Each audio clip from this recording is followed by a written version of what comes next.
오늘 우리에게 주시는 하나님 말씀 누가복음 24장 30절에서 35절 말씀입니다. 누가복음 24장 30절에서 35절 말씀, 제가 가지고 있는 성경 신약 140페이지에 있습니다. 살아계신 하나님 말씀을 봉독합니다. 그들과 함께 음식 잡수실 때 떡을 가지사 축사하시고 떼어 그들에게 주시니 그들의 눈이 밝아져 그인 줄 알아보더니 예수는 그들에게 보이지 아니하시는지라. 그들이 서로 말하되 길에서 우리에게 말씀하시고 우리에게 성경을 풀어주실 때 우리 속에서 마음이 뜨겁지 아니하더냐 하고, 곧 그때로 일어나 예루살렘에 돌아가 보니 11 제자 및 그들과 함께한 자들이 모여 있어 말하기를 주께서 과연 살아나시고 시몬에게 보이셨다 하는지라. 두 사람도 길에서 된 일과 예수께서 떡을 떼심으로 자기들에게 알려주신 것을 말하더라. 아멘. 강렬한 빛이 내리쬐고 있고 한낮에 두 사람이 길을 걸어가고 있습니다. 구절을 보면 이 두 사람은 여인들이 찾아와 전한 돌문이 굴러갔고 예수님이 부활하셨다라는 소식을 믿지 않은 이들입니다. 11절에 사도들은 그들의 말이 허탄한 듯이 들려 믿지 아니하나라고 합니다. 예수님의 부활의 소식을 믿을 수 없었던 두 제자는 엠마오라는 마을을 향해 가고 있습니다. 그곳은 아마도 그들의 고향이었을 것입니다. 예루살렘으로부터 약 10km 정도 떨어져 있는 거리예요. 멀지 않지만 그들의 발걸음은 굉장히 무거워 보입니다. 이마에는 송글송글 땀이 맺히고 목은 타들어가고 몸은 천근만근 무겁습니다. 하지만 얼마 전까지만 해도요, 뜨겁게 내리쬐는 한낮의 태양만큼 그들의 심장도 굉장히 뜨거웠습니다. 하지만 지금은 차갑게 식어버렸고 그들의 마음은 슬픔과 절망으로 가득 차서 냉랭하기만 합니다. 그 이유는 이 두 제자가 나누고 있는 이야기를 들어보면 알 수가 있습니다. 3년 전 갑자기 나타난 스포트라이트를 받으면서 일약 인기 스타가 된 한 청년. 평범한 목수의 아들이었지만 하루아침에 유명세를 타고 이스라엘 전역을 뜨겁게 달군 나사렛 예수에 관한 이야기입니다. 그들은 자기들이 기억하고 있는 예수에 관한 일들을 하나둘 추억을 합니다. 먼저 탁월한 예수님의 가르침이 생각이 나요. 선선히 불어오는 바람을 등지고 산 위에서 부드러운 음성으로 하나님의 나라를 가르치던 예수님의 모습이 기억이 납니다. 명쾌한 해석으로 외식하던 서기관과 바리새인들의 코도 납작하게 눌러주셨어요. 가늠마다 현장에서 잡힌 여인을 무리들이 돌로 치려 할 때 너희 중에 죄 없는 자가 먼저 돌로 치라, 약한 자 편에 섰던 예수님의 모습도 생각이 납니다. 가이사의 것은 가이사에게, 하나님의 것은 하나님에게, 날카롭게 핵심을 찌르는 지성과 재치도 겸비하신 분이셨어요. 그리고 예루살렘 성에 입성하셨을 때 성전에 들어가 좌판을 깔고 장사를 하고 있는 장사치들을 쫓아내신 그분의 용감하고 결단력 있는 모습도 기억이 납니다. 또 그분이 행하신 기적들도 생각이 납니다. 한 아이가 들고 온 보잘것없는 보리떡 5개와 물고기 2마리로 수많은 사람들을 먹이신 장면, 실로암에서, 베데스다에서, 또 길거리에서 아픈 이들을 고쳐주시고 사탄에게 사로잡힌 자를 자유케 하여 주시고 회당장 야이로의 딸과 나사로를 죽음에서 일으키셨습니다. 바람과 풍랑이 이는 바다를 잠잠케 하신 장면도 기억이 납니다. 이게 생각만 나는 기적만 해도 다 셀 수 없을 정도예요. 그렇게 예수님께서 하신 일들을 하나둘 생각하니 그분이 바로 내 곁에 계시는 것처럼 느껴집니다. 하지만 그분을 더 이상 만날 수 없고 그분을 더 이상 볼 수 없습니다. 왜 그렇습니까? 죽으셨기 때문입니다. 그분은 더 이상 이 세상에 함께 있지 않습니다. 아직도 십자가에서 비참하게 숨을 거둔 그분의 모습이 눈앞에 생생합니다. 그래서 17절처럼 이 두 제자의 얼굴은 슬픔과 어두움으로 가득합니다. 희망을 가득 마음 가운데 품고 따랐던 예수님을 더 이상 만날 수가 없고 볼 수 없기 때문에 그래요. 이렇게 두 제자는 엠마오를 향하여 힘없이 걷고 있습니다. 한때 큰 기대를 품고 예수님을 따랐지만 이제 그 삶을 접고 엠마오로 돌아가고 있는 겁니다. 그동안의 지친 몸과 마음을 달랠 수 있는 고향 땅, 익숙한 옛 생활을 향하여 돌아가고 있는 이 두 제자의 모습을 우리가 보게 되는 거예요. 볼거리, 먹을거리 찾아다니면서 즐겁게 여행하다 보면 시간 가는 줄을 모릅니다. 몸이 이게 힘든지도 모르겠어요. 그런데 그렇게 긴 여행을 마치고 집에 돌아올 때가 되면 여기저기 삭신이 쑤실 때가 있습니다. 피곤합니다. 하지만 밤늦게 차를 타고 멀리서 롯데타워 불빛이 보이기 시작하면 집이다. 마음이 평안해집니다. 이게 참 이상하죠? 반복되는 일상이 지겹고 힘들고 지쳐서 떠나갔지만 다시 돌아오면 고향처럼 마음에 평안함이 옵니다. 안식처처럼 느껴져요. 엠마오를 향해 가는 이 두 제자의 마음도 비슷하지 않았을까 생각을 해보았습니다. 얼마나 걸었을까? 어떤 사람이 다가와서 같이 걷기 시작합니다. 이렇게 한 낯선이와의 동행이 시작된 것이죠. 그는 아무 말 하지 않고 두 제자가 하는 이야기를 조용히 들으면서 걷기만 합니다. 이 낯선이도 우리처럼 예루살렘에서 유월절을 마치고 집으로 돌아가는 여행자겠거니 생각을 하면서 대수롭지 않게 두 제자는 계속 하던 이야기, 예수님에 대한 이야기를 계속 이어갑니다. 우리는 무심코 대화를 하다가 선생님이 그분이셨어요? 선생님이 그런 분이셨어요? 하며 깜짝 놀랄 때가 있습니다. 이전 교회에서 사역을 할 때 그냥 1:1 인도자로 평범하게 섬기시는 한 권사님인 줄 알았는데 대화하다가 권사님이 그 유명한 가수 에일리 엄마였어요?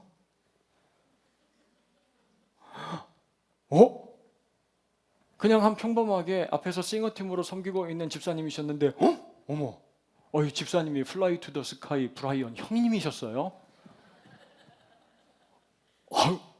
차인표 이모셨어요? 그렇게 놀란 적들이 있습니다. 예수님에 대해서 열띤 대화를 나누면서 엠마오로 가는 두 제자도 이런 비슷한 일을 경험을 합니다. 15절이에요. 그들이 서로 이야기하며 문의할 때라고 합니다. 문의하다는 토론하다, 논쟁하다라는 의미입니다. 누구에 대해서 이렇게 열띠게 대화를 했을까요? 예, 그렇습니다. 예수에 관해서예요. 예수님이 그때 그렇게 가르치신 의도가 무엇이었을까? 넌 이해했어? 너 그 말씀 정확하게 기억해? 그런데 참 예수님이 죽고 다시 살아나신다고도 말씀을 했는데 너 그 얘기 정말로 믿었어? 그렇게 뜨겁게 논쟁을 하는 두 제자에게 조용히 다가와서 함께 걸으며 동행하고 있는 이 낯선 사람의 정체가 무엇입니까, 여러분? 15절 가서 보니까 예수께서 가까이 이르러 그들과 동행하시나라고 되어 있어요. 예수님입니다. 하지만 이 두 제자는 전혀 알아보지 못하고 있어요.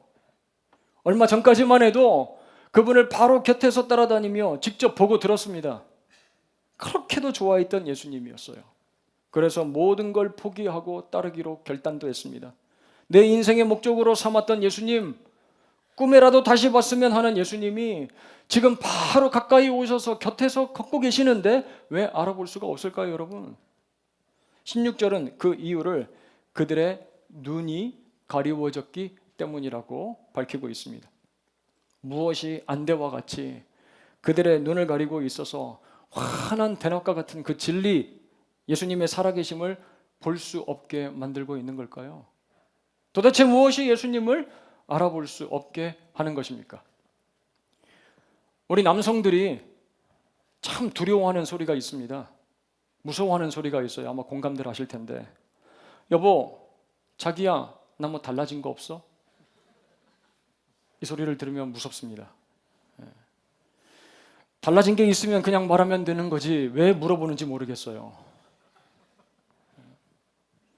그렇게 물어보는 이유가 무엇입니까? 나에게 관심을 가지라는 말이에요. 나에게 관심 갖고 있어? 물어보는 겁니다. 그런데 여보, 나 뭐 달라진 거 없어? 라는 소리를 들을 때면 때는 이미 늦었습니다. 때는 이미 늦은 거예요. 미용실 다녀와서 예쁘게 머리한 아내가 물어보기 전에 알아봤어야죠. 저는 알아봅니다. 문제가 없어요. 17절에서 예수님은 두 제자에게 이렇게 물어보십니다. 너희들 지금 걸으면서 그렇게 열심히 하는 이야기가 뭔데? 그러자 두 사람이 얼굴에 슬픈 빛을 띠고 머물러 섭니다. 다시 떠올리고 싶지 않은 가슴 아픈 장면들이 생각나기 때문에 그래요. 18절 가서 보니까 당신이 예루살렘에 체류했으면서도 요즘 거기서 일어난 일을 혼자만 알지 못합니까? 아니, 당신은 신문이나 뉴스도 안 봅니까? 얼마 전 예루살렘에서 일어난 그 충격적인 사건을 어떻게 모를 수가 있습니까? 라고 합니다. 그 말에 예수님 태연하게 모른 척 하시면서 19절에 그게 무슨 일인데?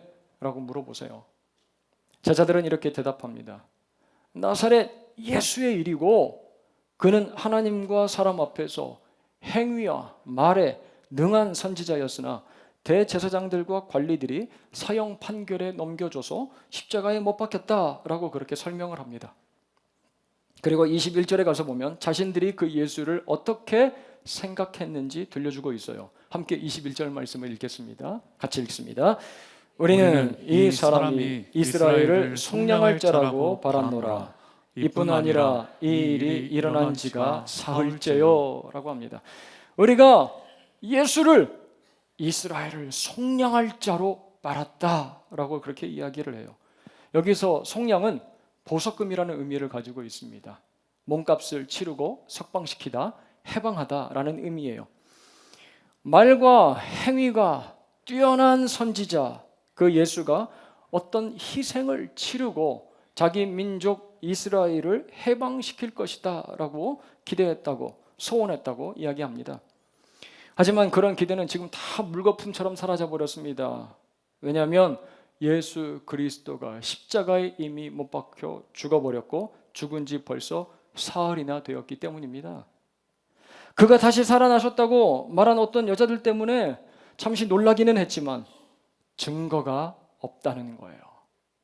증거 불충분입니다. 24절 마지막 부분에 우리와 함께한 자 중에 두어 사람이 무덤에 갔지만 예수는 보지 못하였다라고 합니다. 정확하게 말하자면 우리는 못 봤다라는 겁니다. 우리는 못 봤어. 오늘 우리 가운데 부활절 예배를 드리고 있으면서도 엠마오로 가는 두 제자처럼 여전히 얼굴에 슬픈 빛을 띠고 멈춰 서 있는 이들이 있을지도 모르겠습니다. 예수를 속량할 자로 기대했습니다. 그런데 그는 여전히 내 삶 가운데서 보이질 않고 찾을 수가 없고 나의 바람도 아직 이루어지지 않은 것처럼 느껴집니다. 나의 일상은 여전히 어제와 똑같은 문제로 답답하고 해결될 기미가 보이지 않는 상황은 나를 불안하게 만들고 두렵게 합니다. 퇴근하고 집에 돌아가면 집은 늘 냉랭해요. 같은 일이 반복되는 일터를 오가는 매일매일이 지루합니다. 지겨워요. 취업도 결혼도 뭐 하나 쉬운 게 없습니다. 내 삶이 왜 이렇게 제대로 풀리지 않지? 고민스러워요. 어디에서도 예수님을 찾아볼 수 없을 것 같습니다. 물리적으로 사망한 예수가 어떻게 다시 살아날 수 있는가? 회의적인 사고가 나의 눈을 가리울 때가 있습니다. 예수님을 위대한 사상가나 위인으로 생각한 사람들은 예수님의 육체적인 부활은 실제적으로 일어나지 않았고 그저 그의 가르침과 정신, 그 가르침이 우리 마음에 되살아나는 것이 부활이라고 이야기할 때가 있어요. 한 번은 주일에 어린 친구 하나가 숨바꼭질 하다가 제 방으로 쑥 들어온 적이 있습니다. 그리고 저를 바라보면서 이러는 거예요. 다른 아이들이 밖에서 막 찾으러 돌아다니는데 여기 있다고. 제가 사인도 줬어요. 이야기해주고 싶은 거예요. 여기 조금만 들어와 보면 방 안쪽에 있다고 이렇게 손짓을 해주는데 부담스럽고 어려운지 설마 담임 목사님 방에 숨었겠어? 라고 생각을 하는지 들어와 볼 생각을 안 합니다. 우리도 지금 부활하신 예수님께서 살아서 내 곁에 계심에도 불구하고 알아차리지 못할 때가 있습니다. 나 뭐 변한 거 없니? 나 뭐 변한 거 없어? 물어보는데도 전혀 알아보지 못하는 모습으로 앉아 있어요. 그렇게 주님을 보지 못하는 나의 마음과 표정은 슬픈 빛을 띠고 있습니다. 주님을 볼 수 없도록 나의 영적인 시선을 가로막고 있는 것들이 있다면 그것이 무엇입니까, 여러분? 내가 간절히 바랐던 것들이 아직 이루어지지 않아서요? 변하지 않고 계속되는 내 비참한 상황과 여러 문제들, 예수님의 부활을 논리적으로 이성적으로 도저히 받아들일 수가 없어서요? 엠마오로 가는 두 제자처럼 우리 마음 가운데 자리 잡고 있는 의심, 회의, 걱정과 불안함, 이런 것들이 내 눈을 가리고 있어서 살아계신 주님을 볼 수 없게 합니다. 살아서 내 곁에 계시는 예수님을 볼 수 없게 만들어요. 자, 그런데 두 눈이 열려서 이 두 제자가 예수님을 알아보게 됩니다, 여러분. 그때가 언제인지 보겠습니다. 예수님은 두 제자와 함께 걸으면서 27절을 보면 성경에 쓰여 있는 자기에 관한 내용을 자세히 설명을 하십니다. 그리고 28절 가서 보면 예수님은 엠마오를 지나 더 가려고 하세요. 성경을 읽어보면 참 재밌는 표현들이 있습니다. 그 세번역 성경으로 읽어보니까 예수께서 더 멀리 가는 척 하셨다라고 그렇게 되어 있어요. 더 멀리 가려는 척 하시는 거예요, 예수님. 그때 제자들이 어떻게 합니까? 29절 말씀이에요. 함께 읽겠습니다. 29절. 그들이 강권하여 이르되 우리와 함께 유하사이다. 때가 저물어 가고 날이 이미 기울었나이다 하니 이에 그들과 함께 유하러 들어가시니라 라고 합니다. 예수님께 강권했다는 거예요. 우리와 함께 갑시다. 우리와 함께 우리 동네로 들어갑시다. 우리와 함께 머물기를 요청했다는 거예요. 여러분, 저는 이 대목에서요, 부활절뿐만 아니라 매일매일 우리의 삶 속에서 살아계신 예수님을 만나는 영적인 원리가 무엇인지를 발견하게 됩니다. 말씀이 내 귀에 들려옵니다. 그리고 그 말씀 때문에 32절 보면 어떤 반응이 일어나요. 길에서 우리에게 말씀하시고 우리에게 성경을 풀어주실 때 우리 속에서 마음이 뜨겁지 아니하더냐. 성령이 강하게 역사하셔서 우리의 마음 가운데 뜨거움이 회복되고 뜨거움이 느껴질 때가 있습니다. 그때 내게 들려오는 그 말씀을 어떻게 해야 합니까? 마음으로 모셔야 합니다. 마음으로 모셔야 되는 거예요. 품고 담아야 합니다. 강하게 그 말씀을 붙들어야 됩니다. 그냥 지나가시도록 놔두면 안 되는 거예요. 여러분, 말씀을 들을 때 이렇게 간절히 기도할 수 있기를 바랍니다. 예수님, 나와 함께 있어 주세요. 나와 함께 동행하여 주세요. 내 마음 중심, 내 삶의 한복판으로 주님 영접합니다. 들어와 주세요. 나와 함께 있어 주세요. 그렇게 예수님을 우리의 삶으로 모셔드리는 우리 세안의 모든 믿음의 지체들 되길 주님의 이름으로 축원합니다. 그 요구에 예수님은 엠마오에 있는 그들의 집으로 들어가십니다. 그리고 식사 때가 되어 함께 식탁에 앉아 있는데 예수께서 떡을 들어 축복하고 기도하시고 떼어 나누어 주십니다. 그 순간 31절, 그들의 눈이 밝아져 그인 줄 알아보더니 라고 합니다. 지금 엠마오에 있는 제자들, 그들의 집에 예수님이 머물러 계시고요, 말씀이 선포가 되고 함께 교제하며 식사하는 성찬이 벌어졌습니다. 그때 그들의 눈이 활짝 열리고 있는 거예요. 그들의 눈이 열립니다.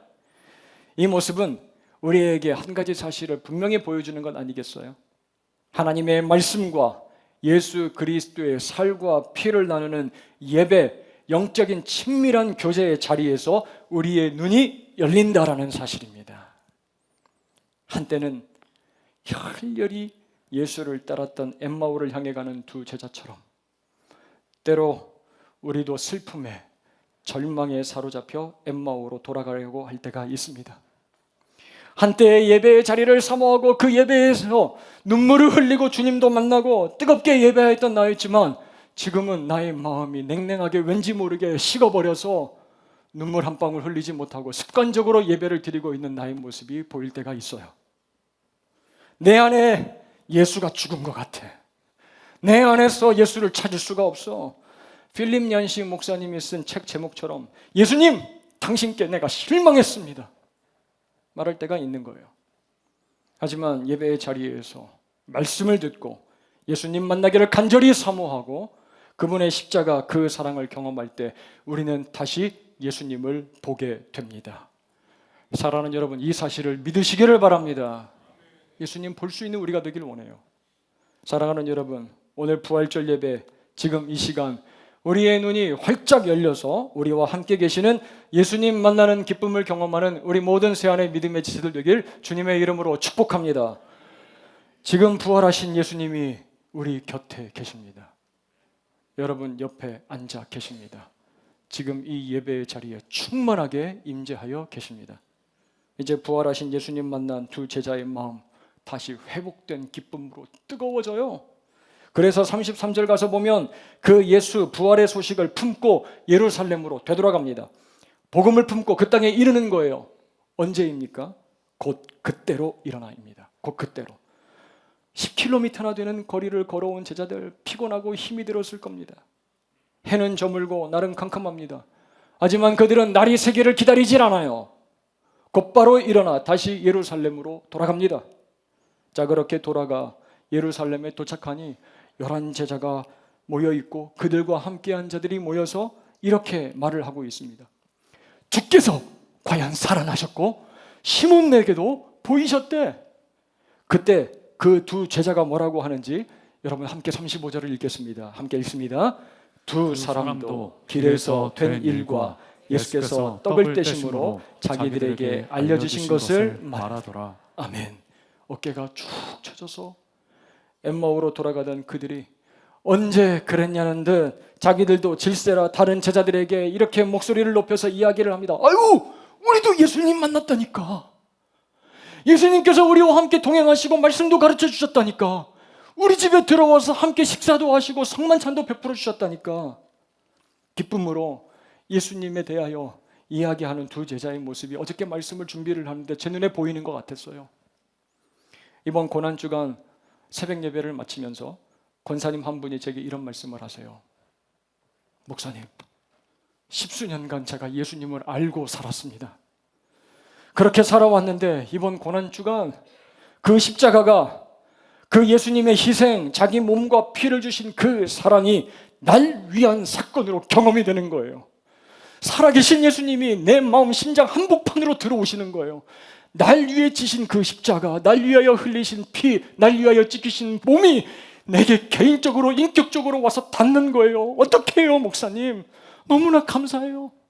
죄송해요. 그래서 회개했습니다. 눈물이 회복됐어요. 그렇게 말씀을 하시는 거예요.